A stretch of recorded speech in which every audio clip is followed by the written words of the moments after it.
Hai guys, terima kasih udah kembali lagi bersama IM. Semoga kalian sehat dan selalu banyak rezeki dan tidak jomblo pastinya ya.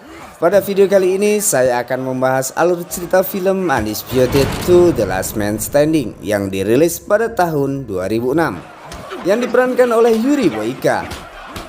Daripada ngalor ngidul nggak jelas, yuk langsung saja ke ceritanya.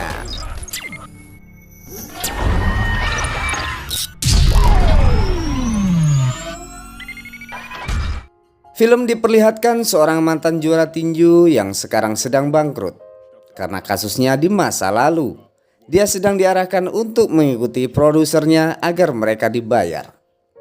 Mau tidak mau, dia harus mencari uang ke sana kemari sampai ke Rusia. Dan bahkan sampai harus mengorbankan ego yang dimilikinya. Penjara Cholnya Cholmy di Rusia ini memiliki tingkat keamanan yang sangat tinggi dan banyak penjahat kelas kakap di dalamnya.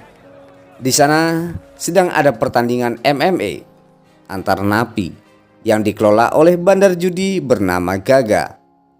Jika pada sequel pertama pertandingannya hanya dapat dilihat penghuni lapas, sedangkan sequel kedua dapat ditayangkan ke seluruh Eropa. Pertandingan kali ini akan mempertemukan seorang petarung dari lapas Kirov Siberia bernama Arkady Davik. Dengan rekor 40 kali pertarungan tanpa kalah melawan sang juara bertahan dengan rekor 44 kali pertarungan dan juga tanpa pernah kalah. Dan juga petarung tuan rumah yang diunggulkan yaitu Yuri Boyka. Pertarungan yang ditayangkan ini ternyata berjalan tidak seimbang. Boyka harus mendominasi selama pertandingan yang membuat semua lawannya kalah.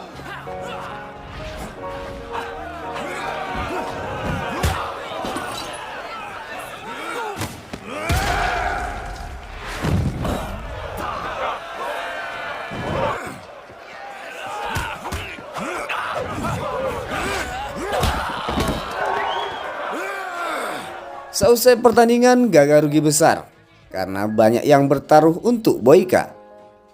Asisten Gaga sampai cemas, tetapi Gaga dapat menenangkannya. Karena Gaga sudah punya rencana membawa lawan yang sepadan untuk Boyka. Sementara di hotel tempat Iceman menginap, anak buah Gaga sedang menjebak Iceman dengan memasukkan narkoboy ke buku Injilnya. Iceman yang masuk ke kamarnya melihat mereka dan langsung menghajarnya. Tapi dia berhasil dilumpuhkan oleh anak buah Gaga hingga pingsan. Tidak lama polisi pun datang memeriksa kamar Iceman dan menemukan narkoboynya. Biarpun Iceman mengelak, jika barang berada di tempatnya maka polisi akan tetap menangkapnya. Karena dia tidak bisa membuktikan kalau barang itu bukan miliknya. Akhirnya Iceman pun dibawa ke penjara Cholnya Cholmy.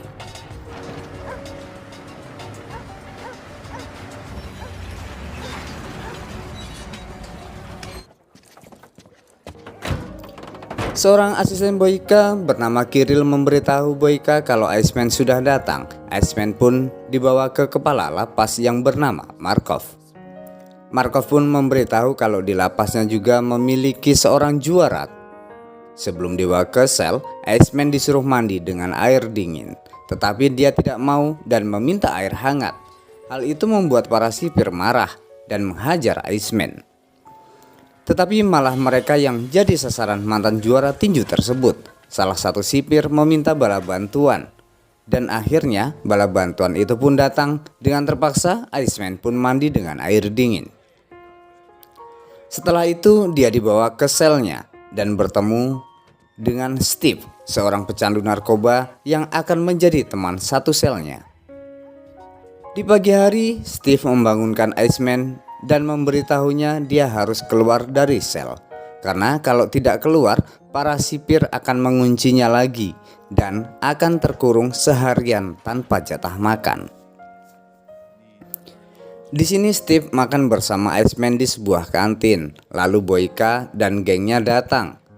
Semua yang berada di kantin berdiri untuk menyambutnya, namun tidak dengan Iceman. Dia tetap duduk menikmati makanannya walaupun telah diperingati oleh Steve.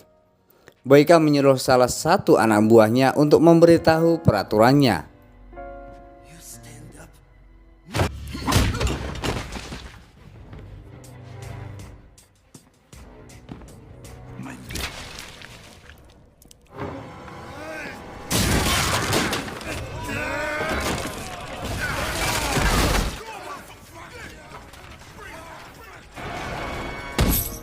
Markov memperingatkan Boyka untuk tidak bertarung dengan Iceman selain di atas ring. Dan Phil memberitahu Iceman kalau dia akan lebih lama di penjara Rusia karena dia tidak punya koneksi di Rusia. Iceman pun marah karena dia di penjara bukan untuk sesuatu yang telah diperbuatnya. Gaga memberi amplop yang berisi uang agar segera mengatur pertandingan antara Boyka dengan Iceman secepatnya. Iceman melihat Markov yang sedang dianiaya oleh anak buah Boyka, lalu dia menolongnya dan menghajar anak buah Boyka.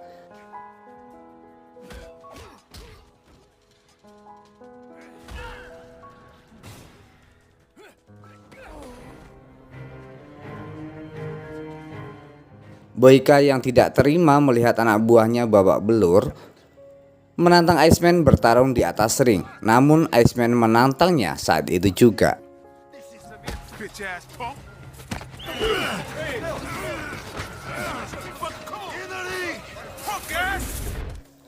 Malam itu kembali diadakan sebuah pertandingan MMA. Iceman yang melihat Boyka menghajar lawannya hingga tepar.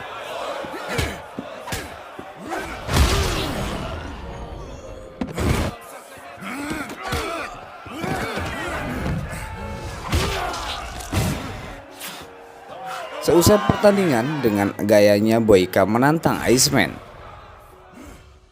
Kemudian diperlihatkan Iceman disuruh membersihkan kotoran tinja yang menumpuk di saluran pembuangan. Tetapi dia menolaknya hingga salah satu sipir mengancamnya dengan sebuah pisau. Kemudian datang si kakek tua yang biasa dipanggil Croft dengan kursi rodanya. Dia meminta Iceman untuk melakukan perintah sipir. Herannya, dia mau melakukan setelah disuruh Croft. Iceman yang sedang sendirian dikeroyok oleh anak buah Boyka.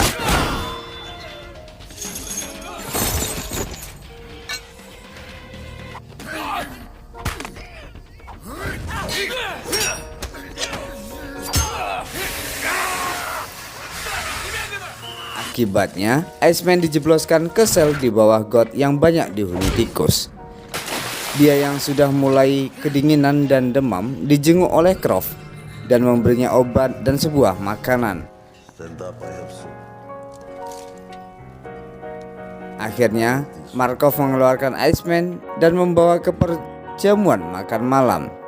Tidak lama kemudian Gaga menampakkan dirinya.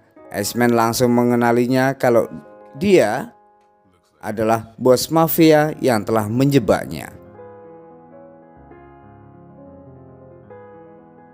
Gaga yang menyadari bahwa Iceman akan menyerangnya menyiapkan anak buah dengan sebuah pistol.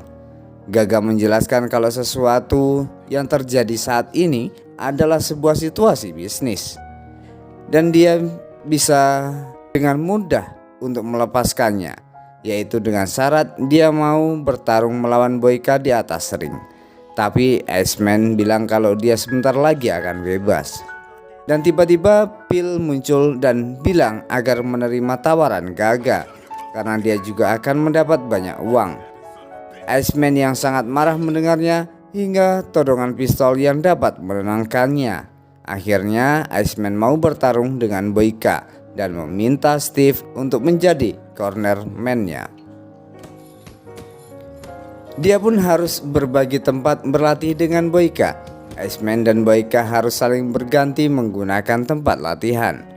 Iceman berlatih dengan skill tinjunya, sedangkan Boyka berlatih dengan skill bela diri campurannya.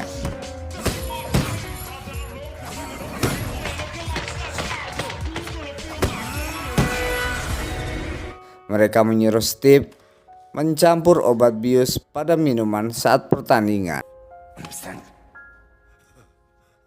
Persiapan telah selesai dan hari pertarungan pun telah tiba.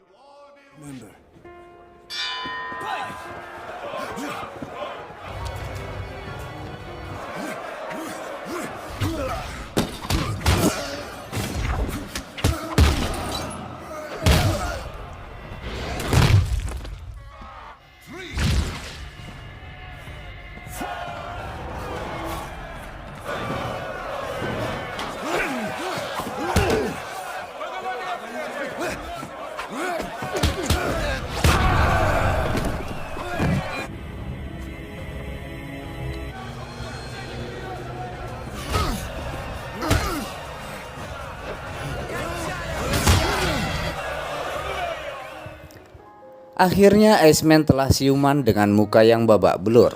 Croft memberitahunya bahwa dia diberi obat bius saat bertanding. Saat itu juga Iceman mencari Steve. Saat bertemu Steve, ternyata dia telah gantung diri di dalam selnya.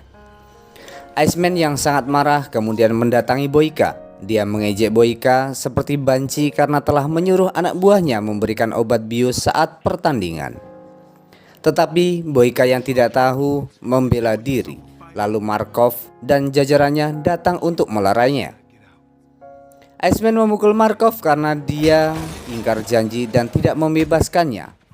Markov dan jajarannya kemudian menggantung Iceman di lapangan dengan cuaca bersalju.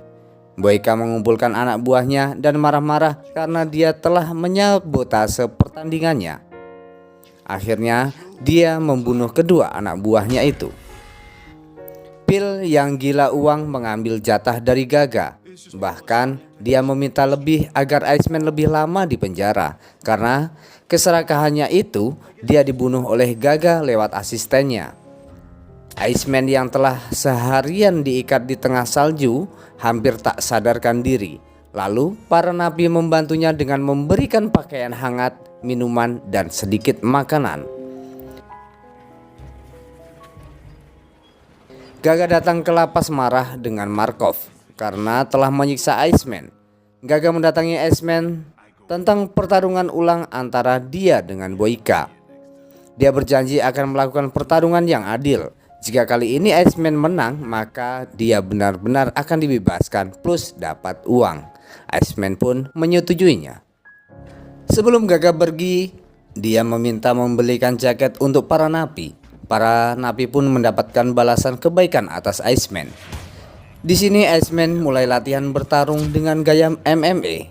Dia mendapat pelatihan dari Croft yang seorang mantan pasukan khusus Rusia.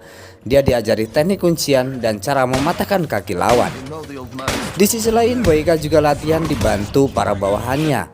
Di sini juga diperlihatkan Croft yang sedang memandangi foto keponakannya dan didatangi Iceman. Iceman pun penasaran kenapa Croft bisa masuk penjara dan dihukum seumur hidup.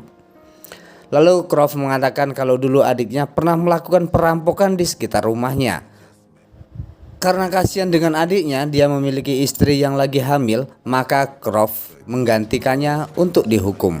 Sebenarnya dia hanya dihukum 4 tahun, tapi dia pernah mencoba kabur karena diperlakukan buruk di penjara. Dan dalam satu kesempatan itu dia membunuh seorang sipir hingga akhirnya hukumannya ditambah menjadi seumur hidup.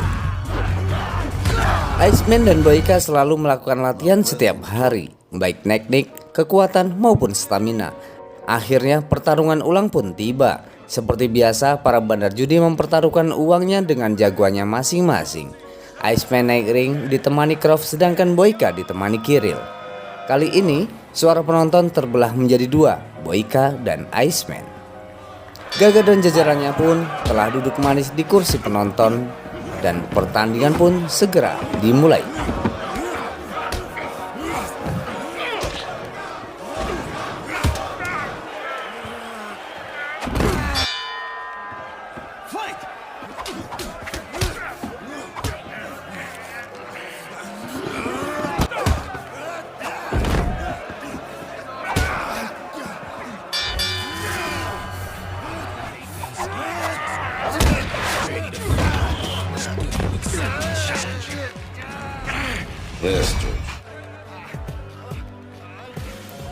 Singkat cerita, Iceman sudah dibebaskan oleh Gaga sesuai dengan janjinya waktu itu. Dia juga mendapatkan sekoper penuh uang. Iceman yang teringat dengan Croft mendatangi Markov. Dia menyerahkan uang demi kebebasan Croft.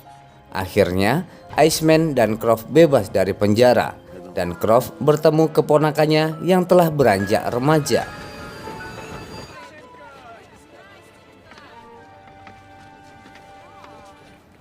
Oke guys, demikian alur cerita kali ini. Mencobalah jadi orang yang tidak sukses, melainkan menjadi orang yang berarti. Jangan pernah melupakan orang yang telah membantumu hingga sampai saat ini. Terima kasih, semoga dapat menghibur, dan see you.